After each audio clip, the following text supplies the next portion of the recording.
Over the middle, Pascal trots into the end zone, and the Colts are right back into the game. Way downfield for Jack Doyle. He's got it! Touchdown! It's now a field goal game. Gonna heave it way downfield, and it's batted down at the 5. The Buffalo Bills just won their first playoff game in 25 years. How about Josh Allen, fellas, posting better than a 74% completion percentage, best in Buffalo Bills postseason history? Bills Mafia's got to be pretty fired up today. Max, I'll start with you. Can Josh Allen lead this team to the Super Bowl this season? Oh, yeah. Yes, he can. I mean, if you don't have Patrick Mahomes, how many young quarterbacks would you take over Josh Allen? A couple? Deshaun Watson? Of the young guys, that's it. And maybe by the end of next year, you'll take Justin Herbert. But right now, I'd take Josh Allen third among the young guys. And even if you threw in the older guys, he's top 5, top 6 at worst. And the Bills are the Bills in most departments are a competent team. And then they have a stud franchise quarterback who keeps getting better and better. His rookie season, his touchdown to interception ratio about 1-to-1. His next year, about 2-to-1.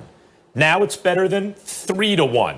He goes from a guy who's not ready to a kind of low average starter to a guy who they were talking about as an MVP candidate, in 3 years. And he's still getting better. By the way, Josh Allen can run the ball. He's a big, strong kid. He can run the ball and seems to know when to do it. Has like a nose for it. Yeah, they can win the Super Bowl. Stephen A., I'm taking the Chiefs to beat everybody. But when I look at the teams that could possibly upset them, the Bills are very high on the list. Damn, Max, I thought you was going to at least give me Obama. It's not about yes, he will. It's about yes, we can. That's what I thought you were going to say. But let me tell you this, Max Kellerman, it doesn't matter. Guess what? The answer would be an unequivocal no.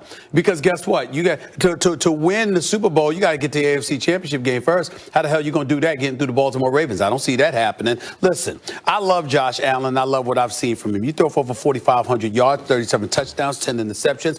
I like this kid. He's got a bright future. He's in the conversation for league MVP. Obviously not ahead of Patrick Mahomes, certainly not ahead of Aaron Rodgers.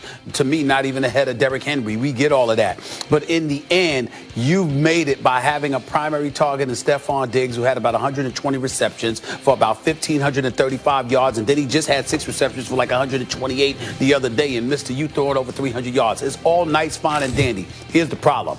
You are going up against a Baltimore Ravens defense that is number 2 in the entire National Football League. Number 6 against the pass. Number 8 against the rush. They are a complete defensive football team. And one man, even though it's that brother, Stephon Diggs, who is something special, absolutely something special, even though it's him, I don't know if I'm going to anticipate Josh Allen and Stephon Diggs being that matchup nightmare that the Baltimore Ravens can't handle. I don't see them handling Kansas City. You and I both have Kansas City beating everybody. But I got to be honest with you. I'm not sure Buffalo is going to have what it takes. Now that Lamar Jackson has got that monkey off of his back, that proverbial monkey off of his back, having won a playoff game, how that pressure ultimately has dissipated dramatically, him going up against the Buffalo Bills and being able to create the havoc that he's going to be able to create, combined with that defense, I'm sorry, I just don't see it. Buffalo got their first playoff victory in decades. Major props to them. The future is bright because they got a new star at quarterback and certainly a star wide receiver in Stephon Diggs. And they're not a bad team at all by any stretch of the imagination. But too many times, on too many occasions, they do just enough to win, as opposed to really handle their business in terms of issuing statement kind of games. I think Baltimore obviously is going to give them a lot of trouble. I don't see a Super Bowl in the Bills picture this year, not even close. No. You have a short memory because last week of the season against the Dolphins team that needed it, they stomped them out. They beat the brakes. I wasn't thinking about the Dolphins. Brakes off Miami. I wasn't thinking about the Dolphins. It was an afterthought. Oh, okay, but that's the game before last, and they just beat a good playoff team just now. When your quarterback's passing for 93 yards and you winning games that way, when you can't make up your mind who the starting quarterback is, whether it's Fitzpatrick or Tua Tagovailoa and stuff like that, I'm not going to be sold on you in that regard. That's all I'm saying. Double-digit win team.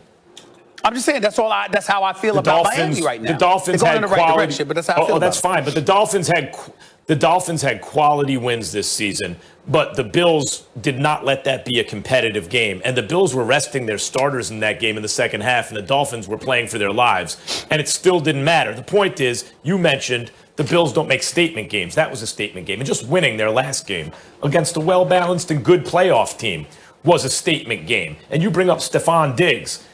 Like, how many better quarterback receiver combos are there in the league? You have Mahomes and Tyreek Hill, and who else would you say, yeah, that's definitively better? Aaron Rodgers and Devontae Adams. I mean, like, you're really talking about Josh Allen. If he's not quite in that Mahomes-Rodgers category, he's leading the next tier. And that's what it's about. Really, that's